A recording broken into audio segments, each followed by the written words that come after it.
I was lying in a hospital bed with a titanium pin in my hip when my son told me he'd already found a lovely facility for me, and that I shouldn't worry about the house anymore because he'd taken care of everything. He said it the way you'd tell a child you'd thrown away a broken toy. Gently, firmly, as though the decision had been made in a room I wasn't invited into, which, as it turned out, was exactly what had happened.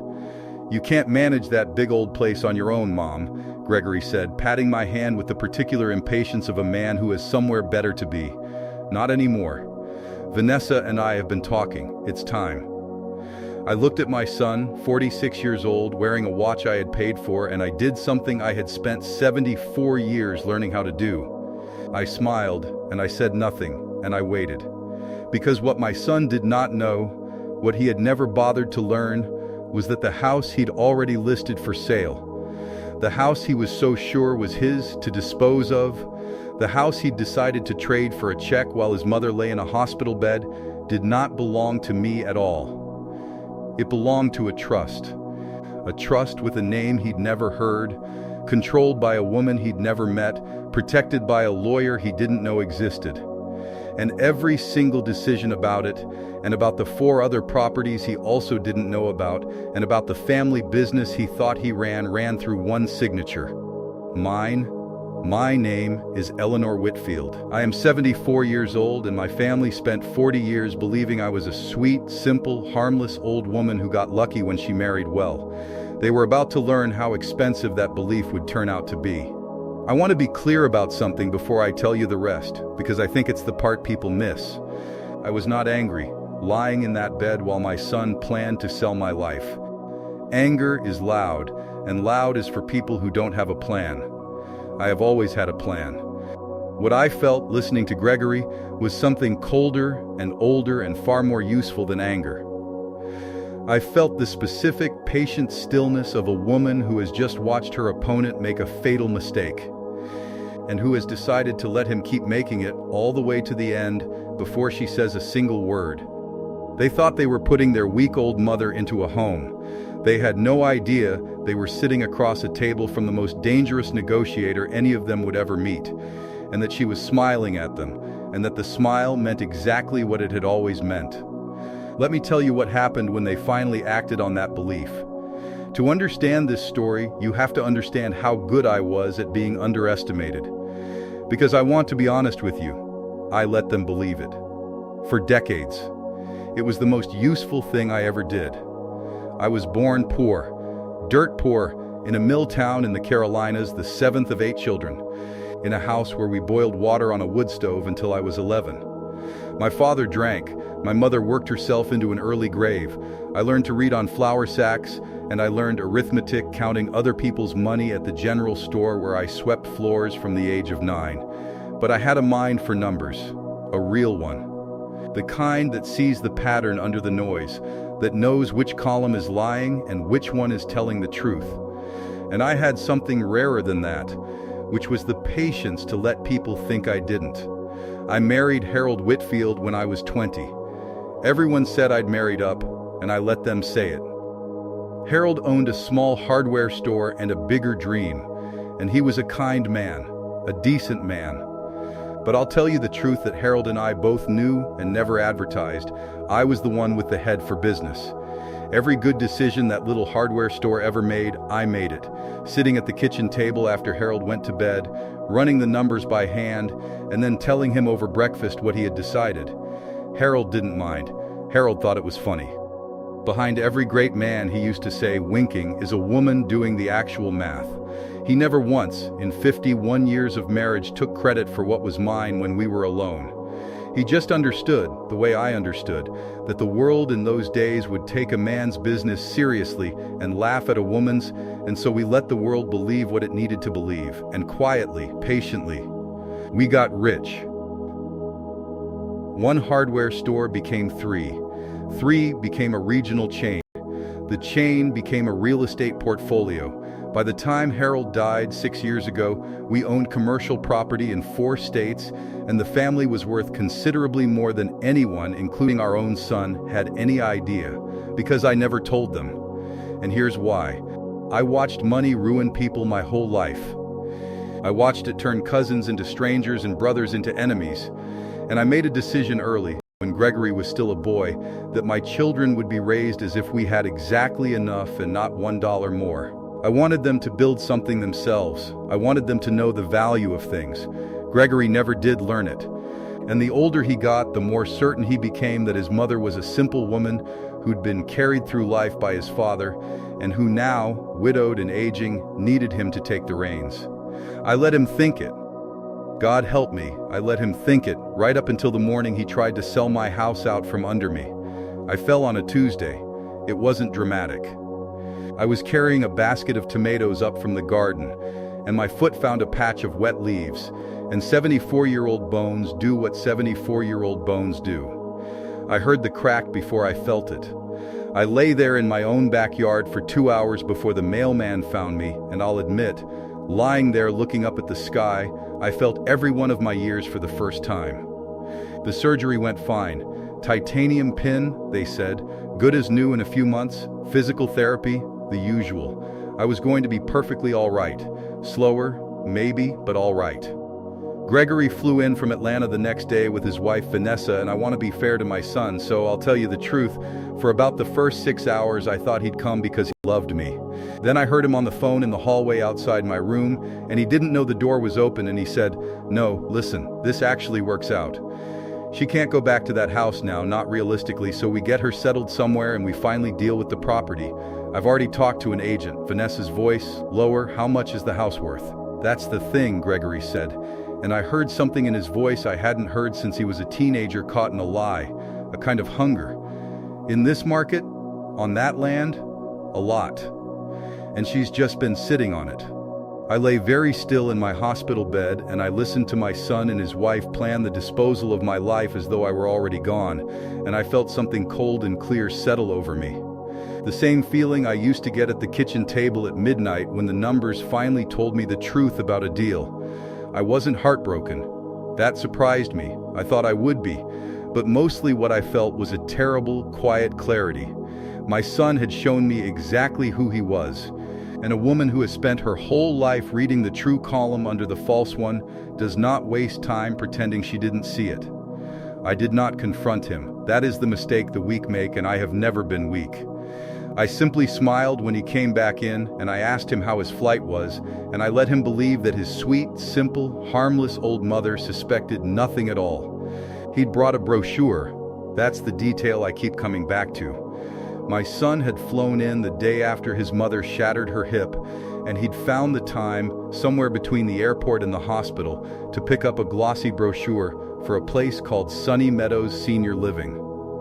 He laid it on my tray table next to my untouched lunch, and he and Vanessa sat on either side of my bed and began, gently, warmly, to sell me on it.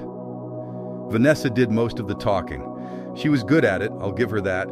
She talked about how I deserved to relax after a lifetime of taking care of everyone else. She talked about how I shouldn't have to worry about that big empty house.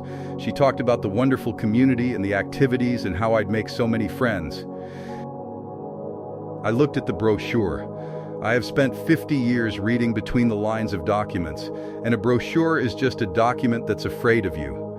I could see from the photographs alone that this was not a good place.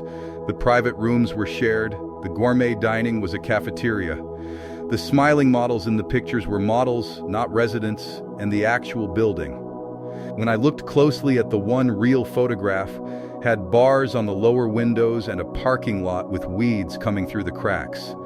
It was, I would confirm later, one of the cheapest licensed facilities in the state. The kind of place you put a person when you've decided their comfort is a cost to be minimized rather than a thing to be provided. "It looks lovely," I told them, and I smiled, and I watched the relief flood both their faces, the relief of two people who'd expected a fight and gotten surrender. "You've thought of everything, Gregory, both of you. I'm a very lucky woman to have children who care so much about my future." Vanessa actually squeezed my hand. "We just want what's best for you, Eleanor. I know you do, dear," I said. And I did know. I knew exactly what they thought was best for me. What was best for me was a cheap room with bars on the window and a signature on a house they could sell. What was best for me was to be tucked out of sight, minimized, filed away, while the people who were supposed to love me turned my life into cash. I held Vanessa's hand and smiled at her, and inside, at that kitchen table in my mind where I've made every real decision of my life, I quietly began to run the numbers. Then, when visiting hours ended and they left for the night, I picked up my phone and I made a call. "Margaret," I said, when she answered. "It's Eleanor. I need you to come to the hospital in the morning, and I need you to bring the trust documents, all of them." Margaret Chen had been my lawyer for 22 years. She was the only person alive other than my late husband who knew the full shape of what I owned. She was sharp as a razor and loyal as a hound, and when I told her what I'd overheard in the hallway, there was a long pause on the line, and then she said, in the flat, dangerous voice I'd hired her for, "Eleanor, what would you like to do?" And that right there is the difference between people who have power and people who only think they do. My son thought power was making decisions loudly and forcing them through. Real power is quieter than that. Real power is the woman who already holds every card, asking calmly what she'd like to do with them. "I'd like to teach my son something," I said. Something I should have taught him 40 years ago. "But first, I need to know how much damage he's already done. Find out what he's told the real estate agent. Find out if he signed anything. And Margaret, find out who he thinks owns my house." Because here is the thing my son had never troubled himself to learn. The house on Camellia Lane, the one he'd already called an agent about, had been placed in an irrevocable trust 11 years earlier. Harold and I had done it together, on Margaret's advice, for tax reasons and for protection. It was not mine to sell. It was not Gregory's to sell. It belonged to the Whitfield Family Trust, and the sole trustee, the only living soul with the authority to buy, sell, or transfer so much as a doorknob, was me. Gregory couldn't sell that house any more than he could sell the county courthouse. He just didn't know it yet. And the beautiful, terrible truth was this. He was about to make himself look like a fool, in public, to a real estate agent and possibly to a buyer, by trying to sell a property he had no legal right to touch. And he was going to do it because he'd been so sure his entire life that his mother was a simple woman who didn't understand these things. I could have stopped him with a single phone call. One call to Margaret, one letter to the agent, and it all goes away quietly and no one is embarrassed. I did not make that call.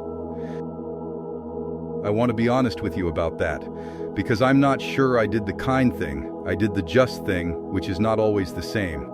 I let my son walk further out onto the ice. Because Gregory had never once in his adult life faced a consequence, and I had begun to understand, lying in that hospital bed, that I had done that to him. My silence, my patience, my decision to protect my children from the truth of our wealth, I had raised a man who believed the world would always simply give him what he reached for. It was time he learned otherwise, even if I had to be the one to teach it, especially because I had to be the one. There was one more thing I needed to protect. One person. My granddaughter, Sophie, Gregory and Vanessa's daughter, 19 years old, a sophomore at the State University studying, of all things, accounting, my girl. The only one in the whole family who'd inherited my head for numbers and, more importantly, my heart.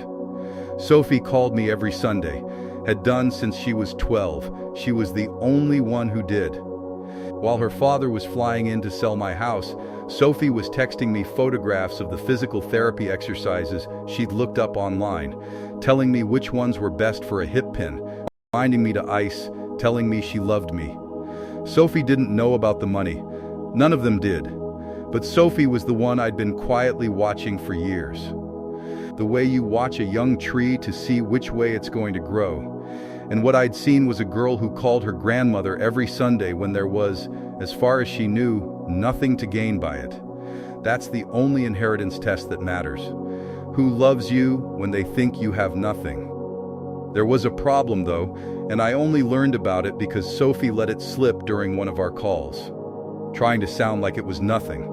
Her father had stopped paying her tuition, told her she needed to learn independence, take out loans, get a job. This from a man flying first class to sell his mother's house. Sophie was working 30 hours a week at a coffee shop and taking a full course load, and she was exhausted and she was too proud to complain. And when she mentioned it, casually, like it didn't matter, I heard the crack in her voice that she thought she'd hidden. So now I knew everything I needed to know. I knew who my son was, and I knew who my granddaughter was, and I knew with the cold clarity of a woman who has run the numbers exactly what I was going to do. I just had to let it play out first. I had to let my son show everyone, including himself, who he'd become. Margaret came the next morning with a leather folder and a look on her face like a cat that's found the cream. "He's been busy," she said, sitting beside my bed. "Your son has listed the house with a firm called Coastal Premier. He's told them he has power of attorney over your affairs." She raised an eyebrow. "He does not, of course. You never gave him one. He seems to believe that being your son is the same thing." "He would," I said. "There's already an offer," Margaret went on. "A cash buyer, quick close. Gregory has verbally accepted it on your behalf, and he's pushing to sign the paperwork this week, while you're, and I'm quoting the agent's notes here, which I obtained, incapacitated and unlikely to object." I closed my eyes for a moment. Even knowing what I knew, even having heard it in the hallway, seeing it written down did something to me, my own son. Incapacitated and unlikely to object. "Eleanor," Margaret said gently, "say the word and I'll end this today. One letter and the sale collapses, and he never even knows how close he came to real trouble. He can't sell what's in the trust. He's going to hit that wall the second a title company runs the search. This deal is already dead, he just hasn't found the body yet."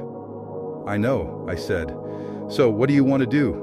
I opened my eyes and I looked at the woman who'd kept my secrets for 22 years, and I told her. "I want to let him get all the way to the closing table," I said. "I want him to sit down with his wife and the agent and the buyer, so sure of himself, ready to sign away my home, and I want to be there. In my wheelchair. The sweet old incapacitated mother who was unlikely to object." I felt the old steel come up my spine, the steel Harold used to say could cut glass. "And then I want to teach my son, in front of everyone, exactly who he's been underestimating his entire life. Not cruelly, but completely. So that it takes, Margaret. So that it finally takes." Margaret Chen smiled a slow smile, and she opened her leather folder and she said, "Then let's make sure every document is ready. Because when you walk into that room, Eleanor, I want you holding everything. I won't be walking," I reminded her, patting my hip. "No," she said, "you'll be rolling in. Somehow I think that'll be worse for him." I didn't sleep much those next 2 nights, and it wasn't the hip. You'd think a woman about to win so completely would sleep like a baby. But winning against your own child is not like winning against a competitor. There's no satisfaction in it, none. Only a deep and terrible grief that runs right alongside the resolve. Because every hour I spent preparing to outmaneuver my son was an hour I spent grieving the son I'd thought I had. The little boy who'd worked summers in the hardware store and hated it. The teenager I'd taught to drive. The young man I'd walked down the aisle at his own wedding, so full of hope for him. Where had that boy gone? When exactly had he become a man who could stand in a hallway and call his mother's suffering a thing that actually works out? I lay awake and I asked myself the hardest question a parent can ask. How much of this is mine? Had I done it, with all my careful hiding, all my secrets, all my determination to raise him without the corrupting knowledge of wealth? Had I built a man so hungry precisely because I'd starved him of the truth? I don't know. I still don't know. Maybe there's no clean answer. Maybe you can do everything out of love and still get it wrong. And the only thing left to do is try to make it right while you've still got breath. But somewhere in those 2 sleepless nights, I made a second decision, quieter than the first. I decided that whatever I did at that closing table, I would do it in a way that left a door open. I would not humiliate my son to destroy him. I would humiliate his choices, in front of him, so completely that he could never again pretend he hadn't made them, and then I would leave a way back, narrow and hard but real. Because I am his mother. And a mother's last job, the very last one, is to give her child the truth about himself, and then dare him to become someone better than it. That's the difference between a lesson and a punishment. A punishment is for the person giving it. A lesson is for the person receiving it. I had spent 2 nights making sure that what happened at that table would be a lesson, even if it broke my heart to teach it. And it did. The closing was scheduled for that Friday at the offices of Coastal Premier Realty, a glass building downtown with a fountain in the lobby, the kind of place designed to make people feel like money was happening. I checked myself out of the hospital against medical advice. The doctors fussed. I told them, kindly but clearly, that a woman who has survived what I've survived was not going to be stopped by a hip, and that I would be back in a wheelchair within 2 hours and would submit to all their fussing then. There is a way of speaking that people don't argue with. I learned it a long time ago. I used it. Sophie came to help me. I'd called her the night before, and I'd told her only that I needed her, that there was a family matter, and that I wanted her there. I didn't tell her the rest. She dropped everything, drove 3 hours, and showed up at the hospital at dawn with 2 coffees and worry all over her young face. "Grandma, what's going on? Dad won't return my calls. Is this about the house?" "He said you were moving to a home, Sophie," I said, taking her hand. "Do you trust me?" "Of course." "Then I need you to do something hard. I need you to come with me this morning, and I need you to sit quietly, and no matter what you see, I need you to not say anything until I ask you to. Can you do that?" She looked at me, this smart girl, this girl who'd inherited my numbers and my heart, and something in her steadied. "Yeah," she said. "Yeah, Grandma, I can do that." "Good girl," I said. "Now wheel me in there." "And Sophie?" I squeezed her hand. "Whatever you think you know about this family, you're about to learn you didn't know the half of it." When Sophie rolled me through the glass doors of that conference room, I watched my son's face, and I will remember it until the day I die. Gregory was sitting at the head of a long table, in his good suit, with Vanessa beside him in pearls, and the real estate agent, a slick young man named Brett, and a lawyer for the buyer, and the buyer himself, and a stack of documents an inch thick. They were all smiling. They had the easy, greedy warmth of people about to complete a very good deal. And then his mother rolled in. The smile fell off Gregory's face like a plate off a table. "Mom," he said, standing up too fast. What are you doing here? You should be resting." "I heard my house was being sold," I said pleasantly, and I thought, well, that's the sort of thing a woman might want to attend. Don't get up on my account. "Sophie, park me right here at the end, would you?" "Thank you, sweetheart." Vanessa's smile had gone rigid. Brett the agent looked between us, sensing something wrong but not yet knowing what. The buyer, an older man, sat back slightly, a man who'd done enough deals to smell smoke. "Mom," Gregory said, and now there was an edge in his voice, the edge he used when things weren't going his way. "We talked about this. We agreed this is what's best for you. You can't take care of that house anymore, and it's a lot of money sitting there, and..." "You're absolutely right," I said. "It is a lot of money." "Do you know exactly how much, Gregory?" He hesitated. "The offer is 900 and..." "Not the offer," I said. "The house. Do you know who owns it?" The room went quiet. Brett the agent shifted in his seat, and I watched the first flicker of doubt cross my son's face, the very first 46 years too late. "You do," Gregory said. "It's your house. That's why we're here to help you sell it." "No," I said gently. "It isn't. And that, my darling boy, is the problem." I nodded to Margaret, who had been sitting quietly against the wall, unnoticed, the way I'd asked her to. She stood, and she walked to the table, and she set down a folder, and she opened it, and my son finally understood that his mother had not come to that room to be sold. She'd come to teach a lesson 40 years overdue. "My name is Margaret Chen," she said, in that flat, pleasant, dangerous voice. "I've been Mrs. Whitfield's attorney for 22 years. Before anyone signs anything today, there are a few facts about this property that need to be on the table." Brett the agent laughed nervously. "I'm sure everything's in order. You ran a preliminary title search," Margaret agreed. "Which means you already know what I'm about to say, and you've been hoping to close before anyone had to say it out loud." She slid a document across the table. "The property at 14 Camellia Lane is not owned by Eleanor Whitfield as an individual. It has been held since 2013 in the Whitfield Family Trust, an irrevocable trust. It cannot be sold, transferred, or encumbered by anyone other than the trust's sole trustee. The room was dead silent. Gregory's face had gone the color of paper. Gregory Whitfield, Margaret continued, has no legal authority over this property whatsoever. He does not hold power of attorney, he is not a trustee, he is not even a beneficiary with any control. The authorization he represented to this firm does not exist.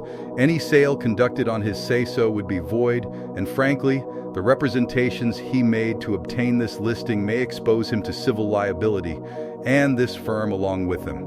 Brett the agent had stopped smiling. The buyer's lawyer was quietly closing his briefcase. The buyer himself, the older man, was looking at Gregory with an expression of open contempt. "Who," the buyer said slowly, "is the trustee?" Margaret smiled. She looked at me. "Would you like to tell them, Eleanor?" I folded my hands in my lap. My hip ached. I was 74 years old, in a wheelchair, in a rented conference room, and I had never in my life felt more like myself. "I am," I said. "I'm the trustee. I've been the trustee since the day my husband and I created the trust. Nothing happens to that house or to any of the other properties without my signature." I looked at my son. "Not one thing, Gregory, not ever. You've been trying all week to sell something that was never yours to sell, and you'd have found that out the moment a title company did its job. If I hadn't decided to save you the surprise and deliver it in person. I have replayed the look on my son's face 1,000 times since that morning. It wasn't anger. At first, it was confusion. Genuine childlike confusion, the look of a man whose entire understanding of the world has just been proven false in front of witnesses. He had spent 46 years believing certain things. That his father had been the one with the money and the sense. That his mother was a sweet, simple woman who'd been carried along. That the family had enough and no more. That he, Gregory, was the natural head of things now that his father was gone. And in the space of 90 seconds, all of it came apart. Other properties? He finally managed. "What other, Mom, what is she talking about, other properties?" "Gregory," I said gently, "sit down. You look unwell." He didn't sit.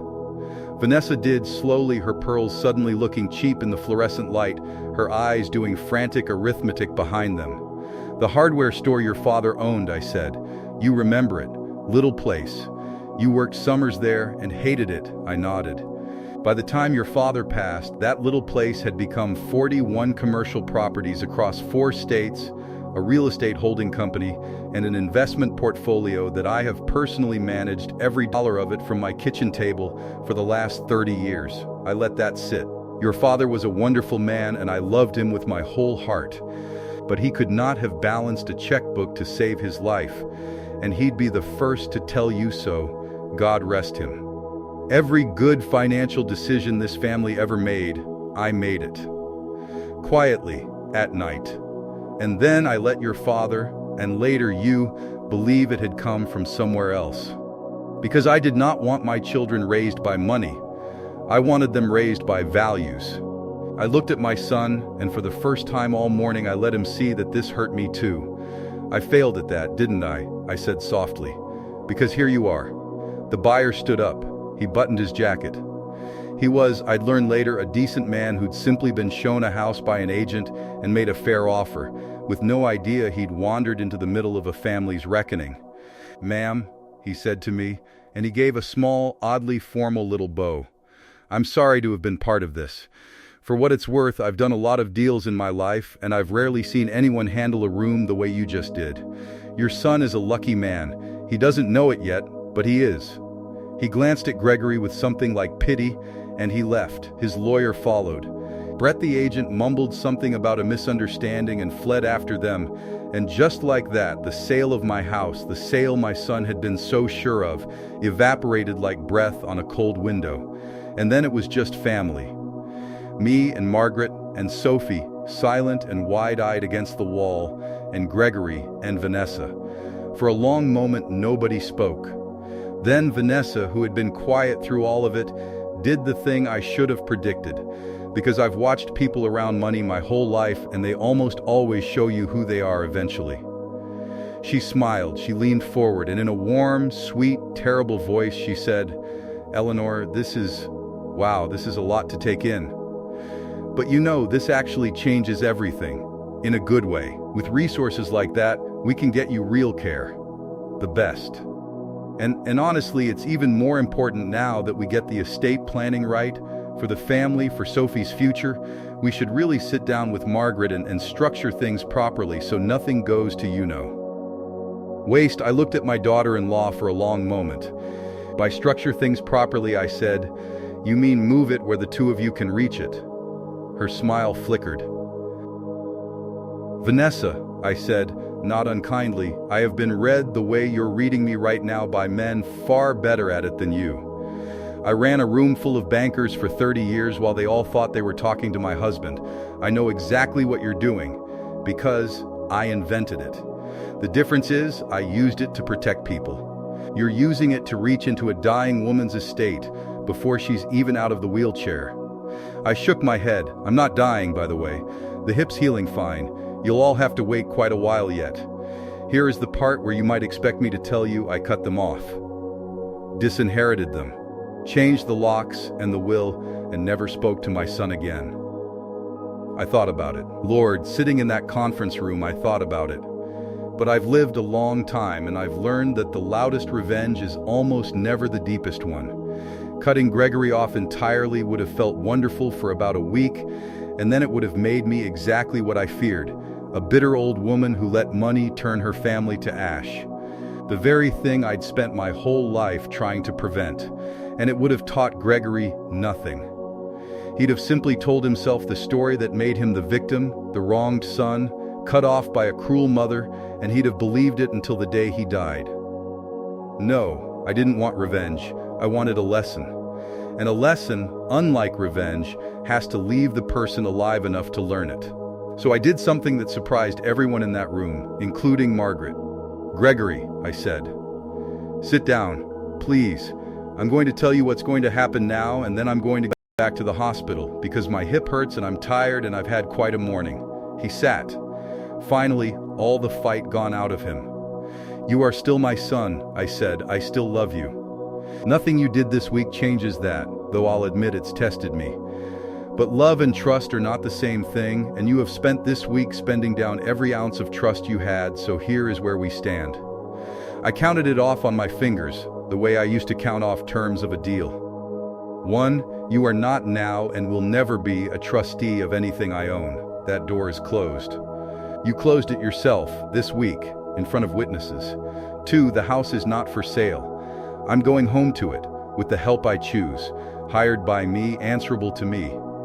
3, you are going to write a letter of apology to that young man, Brett, and to the buyer for the position you put them in, because a Whitfield does not lie to people to get what he wants, and if I never taught you that, I'm teaching you now. And 4, I looked at him, and my voice softened, because he was still my boy, and a mother's heart is a foolish, stubborn thing. 4, if you want a relationship with me for the years I have left, a real one, it's available to you. But it will be built on who you are, Gregory, not on what you think you'll inherit. Because I promise you, the size of your inheritance will be decided entirely by the size of the man you decide to become. And right now, son, you are a very small man in a very expensive suit, and it is breaking my heart, and I know that some of that is my fault, and I intend to spend my remaining time trying to fix it. But you have to want it fixed. Do you understand me?" He was crying now, my 46-year-old son crying in a conference room. "Mom," he said, "I'm so ashamed." "Good," I said. "Shame's the beginning. Don't waste it. Now I have to tell you about Sophie, because Sophie is the reason any of this has a happy ending at all.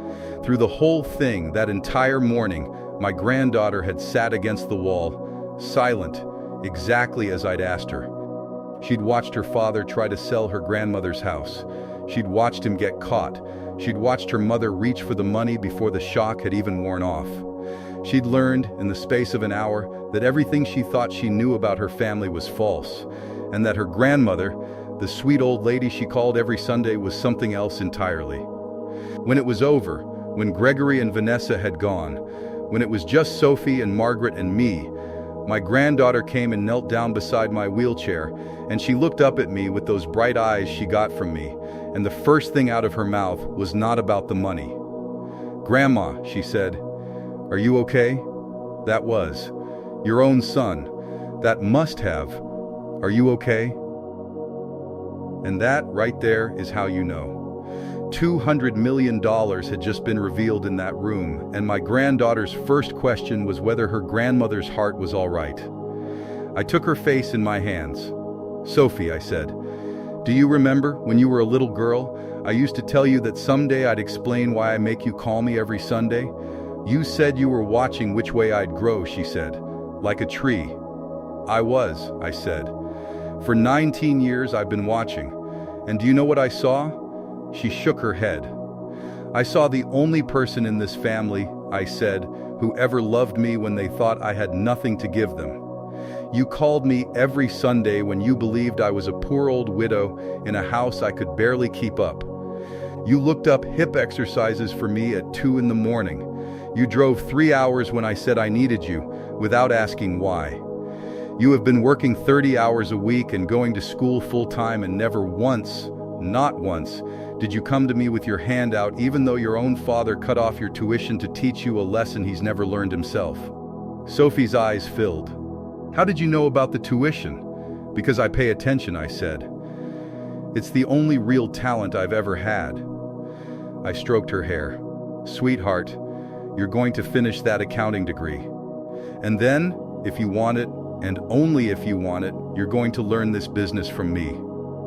All of it. Every property, every account, every trick I ever used to run a room full of men who underestimated me, because I have spent 30 years looking for someone to hand it to who won't be ruined by it. And I have finally found her. She's been calling me every Sunday the whole time." My granddaughter put her head in my lap and wept, and I sat in my wheelchair in that awful fluorescent room and stroked her hair, and I felt my Harold there with me, closer than he'd been in years. And I knew that everything I'd built, the whole quiet empire I'd raised from a hardware store at a kitchen table in the dark, had finally found its way to the right pair of hands. I went home to Camellia Lane 3 days later. I hired a live-in helper, a wonderful no-nonsense woman named Rosa who had cared for old people for 30 years and did not put up with a single ounce of foolishness from me or anyone else. I hired her myself. I interviewed 6 people and chose her because when I asked her what she'd do if a family member told her to do something I hadn't approved, she looked at me like I'd asked a stupid question and said, "You're my boss, not them. Why would I listen to them?" She was hired before she finished the sentence. The house was exactly as I'd left it, tomatoes rotting on the vine where I dropped them the day I fell, the basket still lying in the wet grass. Rosa cleaned it all up, but I asked her to leave one tomato, the one that had rolled the farthest, right where it was, on the back step until it withered. She thought I was sentimental. I let her think it. The truth is, I wanted a reminder. That's where my whole life nearly got taken from me. Not by the fall, by the people who saw the fall as an opportunity. I wanted to look at that spot every morning and remember that the people closest to you are sometimes the ones watching for you to stumble, and that a woman is never too old or too loved to keep her eyes open. Harsh?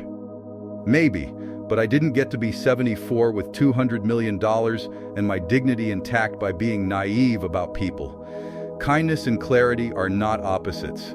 You can love someone completely and still refuse to hand them the keys. In fact, sometimes that refusal is the most loving thing you can do. I'll come back to that. The first morning I woke up in my own bed again, Rosa brought me coffee and the newspaper and set them on the tray, and she looked at me for a long moment and she said, "My last lady, her family did the same thing to her. Waited till she was weak and took everything. She let them, because she thought that was what love was. Giving in." Rosa shook her head. "You didn't give in." "Good. Weak is not the same as kind, and I'm glad you know the difference. Too many old people don't. They think being soft is the price of being loved." She patted my hand and left me with my coffee. I sat with that for a long while. She was right. So many of us are taught, especially the women of my generation, that to be a good mother, a good grandmother, is to give and give and give until there's nothing left, and then to apologize for the taking. To let ourselves be spent, to call it love when it's really just surrender. It isn't love. Real love has a spine. Real love can say no. Real love looks a person you die for dead in the eye and says, I will not let you become someone you'll hate, not even if it costs me your good opinion, not even if it costs me everything. That's the hardest love there is. It's the only kind worth the name. Let me tell you how I actually built it. Because I think it matters, and because I've never told anyone the whole of it, and I'm old. And I'd like it written down somewhere before I go. When Harold and I married, that hardware store was drowning.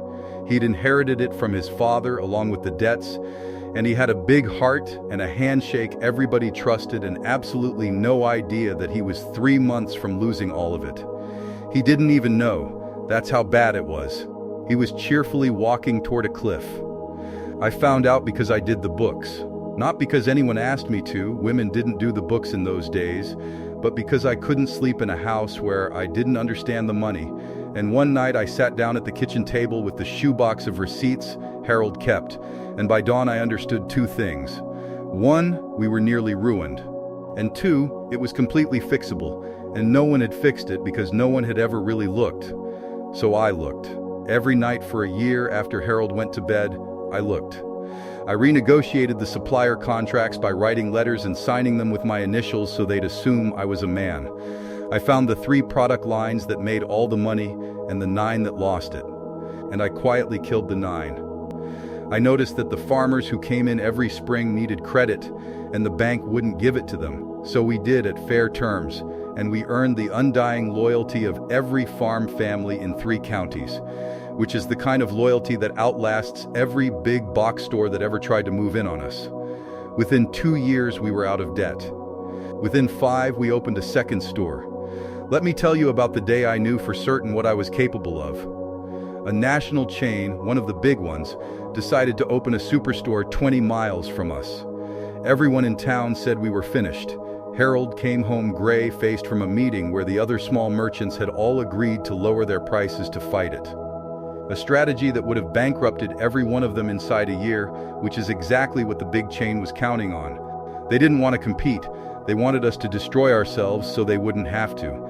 I sat at my kitchen table that night and I looked at their public filings, which anyone could get if they knew to ask, and I found the thing everyone else had missed. Their whole model depended on volume, on moving enormous quantities of the 20 most common items at razor-thin margins. They made almost nothing on anything else. The specialty goods, the odd sizes, the things a farmer or a contractor actually needed on a Tuesday morning when a job was on the line, they didn't even stock. Couldn't. It didn't fit their model. So I did the opposite of what everyone expected. I did not lower our prices. I raised them slightly on the common goods, and I let the chain have those, gladly. And I poured every dollar into becoming the place that had the thing you couldn't get anywhere else. The odd part, the expert advice, the credit line, the fellow behind the counter who knew your name and your farm and your father's farm. I turned us into exactly what a giant warehouse can never be. Personal, essential, irreplaceable. The chain's superstore closed in 4 years. Ours are still open. I never told a soul in that town how it was done or who did it. They all assumed Harold had simply weathered the storm. Harold assumed it too, mostly, bless him, but I knew. I sat in my kitchen and I took apart a billion-dollar company with a pencil and a shoebox of their own public filings, and nobody ever knew it was me. That was the day I stopped wondering whether I was as smart as the men in the suits. After that, I only wondered how much I could build before anyone noticed. The answer, it turned out, was quite a lot. Almost all of it, in fact. And somewhere in there, Harold and I had a conversation I've never forgotten. He sat me down and he said, "Ellie, we both know who's really running this. And I've been thinking, do you want it? Out loud? I'll tell everyone. I'll put your name on the door. You did this, not me. And I'm not too proud to say so." And I told him no. I told him to keep his name on the door. Because I had watched even then how the world treated a woman who was visibly powerful, and I had made a cold calculation: I could have the credit or I could have the power. And in that time and place, I could not have both. If I was the quiet wife, bankers relaxed around me, suppliers underestimated me, competitors never saw me coming. Being invisible wasn't a cage, it was a weapon, and I used it for 50 years to build something no one ever believed a sweet, simple woman could build. Harold understood. He was the only person who ever fully did. Every anniversary, he'd raise a glass and say, "Just to me, just quiet," to the woman doing the actual math. And I'd say, "To the man kind enough to let her." And we'd laugh because it was our joke and our marriage and our whole secret life, and it was the happiest partnership two people ever had. He died knowing exactly what I was. That's more than most people get. To be fully known by one person before you go. I had that. I wouldn't trade it for a name on any door in the world. The tragedy, the real one, is that Harold and I were so good at the disguise that we fooled our own son. Gregory grew up genuinely believing his mother was ordinary. We did that. We hid my strength so completely that my own child couldn't see it. And then we wondered why he grew up thinking he could sell my house out from under me. You reap what you sow, even when what you sowed was meant to protect. Especially then. Gregory did write the apology letters, both of them. Margaret confirmed it. And then, for a while, nothing. Weeks of silence. I let it sit. I've never in my life chased a person who needed to come to a decision on his own. You can't drag someone to shame, and you can't drag them out of it either. They have to walk it themselves. Then one Saturday in October, my son showed up at Camellia Lane. Alone, no Vanessa. No suit either, just a sweater and jeans and a face that had aged 5 years and 2 months. Rosa let him in. I was in the sunroom, the one Harold built me, with my accounts spread on the table because even at 74 I still do the books. I'll do the books till the day I die. Gregory stood in the doorway and looked at all those ledgers and spreadsheets, 30 years of an empire run by his simple mother, and I watched the last piece of his old worldview quietly die. "I didn't know you still did all this yourself," he said. "There's a great deal you didn't know," I said. "Sit down, Gregory. Rosa, would you bring my son some coffee? He looks like he could use it." He sat. And then, haltingly, my son told me the truth, all of it. That he and Vanessa were in debt, badly, from years of living like the wealthy family he'd always assumed he'd someday inherit from. That the facility he'd chosen for me was cheap, and that the plan had always been to use the house money to cover their own shortfalls. That when he'd seen me fall, some part of him, and he could barely say this, some part of him had felt relief because it meant the money was finally coming. And that he had hated himself every single day since he'd heard his own voice say the words incapacitated and unlikely to object. Because he'd looked in the mirror and understood, finally, that he had become a man who saw his mother's broken hip as a windfall. "I don't want your money, Mom," he said, and he was crying again, but it was different this time, quieter, truer. "I mean, God, I did want it, that's the whole ugly thing, but I didn't come here for that. I came because Sophie won't speak to me. My own daughter. She said she can't look at me after what she saw in that room. And she's right. And I realized I would trade every dollar you have to not be the man my daughter can't look at." He wiped his face. "I don't know how to fix it. I don't even know if I can. But I had to start somewhere, and this is the only place I could think to start. With you. By telling you the truth for once. I let him sit in it. Then I did what mothers do, the foolish, stubborn thing our hearts make us do. I reached across the table, and I took my son's hand, and I said, 'Then we'll start here. The two of us. Slowly, and Gregory, listen to me, because this is the most important thing I will ever tell you.' I held his eyes.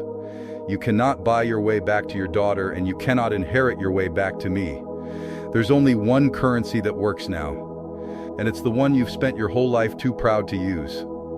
Time, showing up, being a man worth trusting over and over on days when there's nothing in it for you. That's the whole price. It's the only price. And it's higher than any amount of money, which is exactly why it's the only thing that proves you mean it.' He nodded. And then he asked if he could stay for dinner. And I said yes. and it was the first honest meal my son and I had shared in 20 years. I'd love to tell you Gregory transformed overnight into a wonderful man. He didn't. People don't. What he did was harder and less dramatic and far more real. He started showing up, every Saturday, at first, fixing things around the house he had no idea how to fix badly, but trying, driving me to physical therapy, sitting with me while I did the books, actually asking questions, actually listening, learning for the first time in his life what his mother had built and how. Vanessa left him within the year. I won't pretend I was sorry. When she understood that the money was not going to come easily, that there was no shortcut through the dying old woman to the fortune, she found the exit and she took it. And she took a good deal of the debt with her, which was only fair. Gregory was devastated for about a month, and then I watched it happen. He began to stand up straighter than he had in years. Sometimes losing the thing you built your life around is the only way to find out you can stand without it. He and Sophie are speaking again. It took most of a year. She made him earn it, my girl. She made him earn every inch, and I was proud of her for it. Because forgiveness that comes too cheap doesn't teach anyone anything. But she let him back in, slowly, and this past Christmas, the three of us sat at my table, the good table, the one Harold built. And I looked at my son and my granddaughter laughing together over something. And I thought about how close I'd come to ending it all in bitterness, cutting them off, dying rich and alone and right, and I thank God I hadn't. Being right is cold comfort in an empty house. Sophie is magnificent. She finished her degree, top of her class, and then she came to me and said she wanted to learn, all of it, everything. And for the last year I have been teaching my granddaughter the way no one ever taught me, out loud in the daylight, with her name on the work. We go over the properties together. I show her the old letters I signed with my initials so the bankers would think I was a man, and she gets so angry on my behalf that it makes me laugh, and I tell her, "Don't be angry, sweetheart, be better. You get to put your whole name on the door. That's the victory. That's what I was building the whole time, someone who'd never have to hide." She's better at it than I was. I mean that. She has my head for numbers and none of my need to disappear. She walks into rooms full of men who expect a young woman to be decorative, and she takes them apart with a smile. And afterward she calls me and tells me every detail, and I laugh until my hip hurts. She's already restructured 2 of the holdings in ways I wouldn't have thought of. The empire is safe. Better than safe. It's growing, in the hands of a woman who loves the people it's meant to protect. There was one meeting she told me about that I'll treasure until the day I die. A bank we'd done business with for 30 years sent a new man to renegotiate our lending terms, a young executive, sharp suit, sharper opinion of himself, who took one look at Sophie, 20 years old, walking in on behalf of the Whitfield Holdings, and decided the meeting was already won. He talked down to her. He explained things she'd understood since she was 16. He called her sweetheart once and slid a term sheet across the table that would have cost us a fortune, confident that the pretty young woman wouldn't catch the poison buried in the fine print on page 9. She caught it. Of course she caught it. She'd been raised by me. She didn't get angry. She did what I taught her, what 50 years at a kitchen table taught me. She smiled. And she said nothing, and she let him finish. And then, quietly, page by page, she took his term sheet apart in front of his own colleagues, found the poison, named it, and rewrote the entire deal in our favor so thoroughly that the young man's boss called me personally the next day to apologize and to ask, with real fear in his voice, who exactly Sophie was. "She's my granddaughter," I told him, "and she's going to own most of the things you care about someday. I'd be very polite to her if I were you." When Sophie told me the story, laughing, I felt something I hadn't felt in 50 years of hiding in plain sight. I felt seen, at last, through her. Every letter I'd ever signed with just my initials so a banker would think I was a man, every ounce of power I'd traded for invisibility. All of it had bought this, a girl who never had to hide, taking apart the exact kind of man who'd spent my whole life underestimating me and doing it with her full name on the door. That's what I built, not the money. Her, I changed the trust, of course. Margaret and I spent a careful afternoon on it. Sophie is the successor trustee now. Not Gregory, that door stays closed, And he knows it, and he's made his peace with it, which is its own kind of growth. But I did leave Gregory something, a real amount. Enough to matter, given in yearly pieces tied to nothing. No conditions, no lessons, just a mother's love with no strings, because I decided that the last thing I wanted to teach my son was that love could be earned and revoked like a paycheck. He'd had enough of that from Vanessa. From me, he gets the thing I should have given him all along, to be loved for himself, not for his usefulness. And not made to grovel for it either. The difference is, he no longer needs it to be about the money. And that, more than any lesson at any closing table, is how I know he actually changed. I still live at Camellia Lane. Rosa still runs the house and still listens to no one but me. The tomato withered on the back step months ago, and I finally let her sweep it away. Because I didn't need the reminder anymore. My eyes are open. They always were. That was never really in doubt. I'm an old woman. My hip aches when it rains, and I move slower than I used to, and when I go to the market, young people are patient with me in that particular way that tells me they've already decided I'm a sweet, simple, harmless old lady who got lucky once, a long time ago. And do you know what I do when they look at me that way? I smile. And I say nothing. And I let them believe it. Because that, my dears, is the great secret they never tell you about growing old. The world stops seeing you. It looks right through you, decides you're finished, decides you're soft, decides you're prey. And you have a choice, in that moment, every single day. You can let it make you bitter, or you can let it make you free. Free to watch, free to see clearly what everyone else is too busy to notice. Free to know exactly who loves you and who's just waiting, and to quietly, patiently arrange your whole life around the difference. They underestimated me my entire life. My competitors, my bankers, my own son, and every single time, without fail, being underestimated turned out to be the sharpest weapon I owned. They sold my house while I was in the hospital. They just forgot, the way people always forget, to ask the one question that mattered: who really owns it? I did one more thing, and then I'll let you go. I bought Sunny Meadows, the cheap facility with the bars on the windows, the one my son picked out to store me in. When I found out it was for sale, failing, badly run, its residents neglected by owners who saw them exactly the way my son had seen me, as a cost to be minimized, I bought it outright, and I put Sophie in charge of fixing it. We tore out the bars. We doubled the staff and paid them properly. We turned the cafeteria into a real dining room, and the fake activities into real ones, and the shared rooms into private ones. And over the front door, where the old cheap sign used to be, I had them put up a new name: Harold's Place. Because every old person in that building is somebody's mother or father or grandmother. And every one of them was once young and strong and building something, and the world decided they were finished and filed them away.